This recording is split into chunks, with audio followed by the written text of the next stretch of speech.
On arrive à avoir des choses qui sont numériques, qui sont uniques grâce à la blockchain, ce qui n'était pas le cas hier. On arrive à avoir des organismes qui étaient surcentralisés, où un seul organisme pouvait décider de vie ou de mort sur tout l'écosystème et toutes les personnes qui l'utilisent. La blockchain propose des alternatives décentralisées, beaucoup plus humainement justes, et à côté de ça, principalement des solutions financières aujourd'hui. Mais j'insiste sur le aujourd'hui parce qu'on est au début de la blockchain. Et il y a beaucoup de choses dans la gouvernance, la prise de décision, de responsabilité, la distribution de la récompense qui vont être repensées avec la blockchain dans le monde d'aujourd'hui. Je pense que ce sera transparent dans le sens où on l'utilisera sans même le savoir, un peu comme Internet aujourd'hui. Je pense que ce sera couplé aux technologies d'Internet parce que ça va avec. Ce sera tout simplement nos identifiants, nos nouvelles façons de nous identifier sur Internet, notre nouvelle façon de certifier à qui est-ce que l'on parle et d'être certain qu'il est le seul à nous écouter. On est dans un monde où il y a de plus en plus de choses numériques créées par des intelligences artificielles ou par du numérique lui-même. Il y a tout, trop de choses. On ne sait plus où écouter. Avant, il fallait trouver de l'information.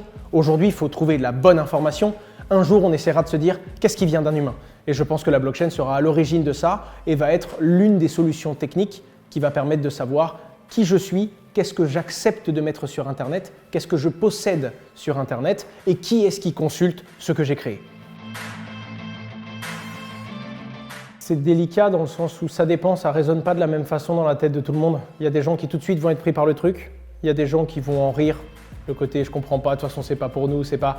Et il y a même des personnes qui en ont ri la première fois, qui 2 ans après voient la technologie se développer et se disent il y a un truc que j'ai pas saisi, je vais reprendre à zéro. Je pense que c'est juste démocratiser notre écosystème. Comme j'aime bien le dire, parce que c'est la phrase du créateur de Bitcoin, je suis ici pour convaincre personne. On n'essaye pas de convaincre à une technologie. S'il y a des gens qui ne comprennent pas, par contre, je veux bien leur expliquer. Et je pense que c'est important, surtout la région qui nous a vu nous développer et qui nous a vu devenir ce que nous sommes, de revenir et de croiser ces entrepreneurs pour leur partager un petit peu et essayer d'éclairer certains points, tant bien que mal.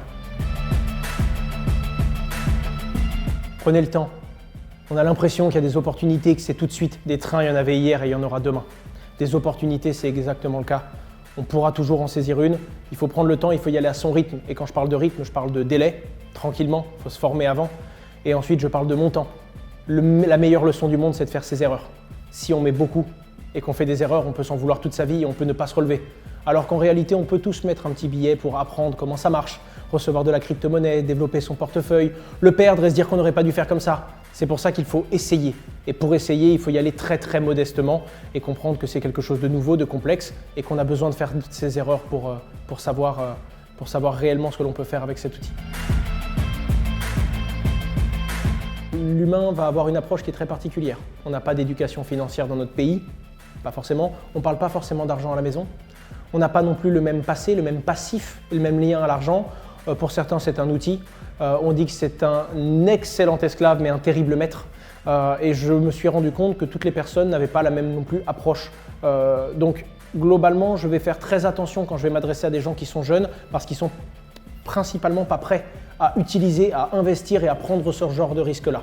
Par contre, je vais les intéresser sur l'importance du numérique, de ces données, de la valeur que ça a, l'importance de se protéger numériquement, de ne pas faire n'importe quoi, de ne pas s'exposer n'importe où, et la puissance d'outils comme la blockchain qui vont redonner une certaine souveraineté à certains projets, à certaines utilités, et qui vont s'appliquer et qui vont être dans la poche de tout le monde un jour, ne serait-ce que sur la sécurité, ne serait-ce que sur la protection ou la façon dont on va interagir avec tous ces outils du web qui paraissent évidents quand on les a dans la poche depuis qu'on a 12 ans et qui, mine de rien, sont dangereux, qui comportent leurs risques et qui vont évoluer avec la société qu'on connaît aujourd'hui.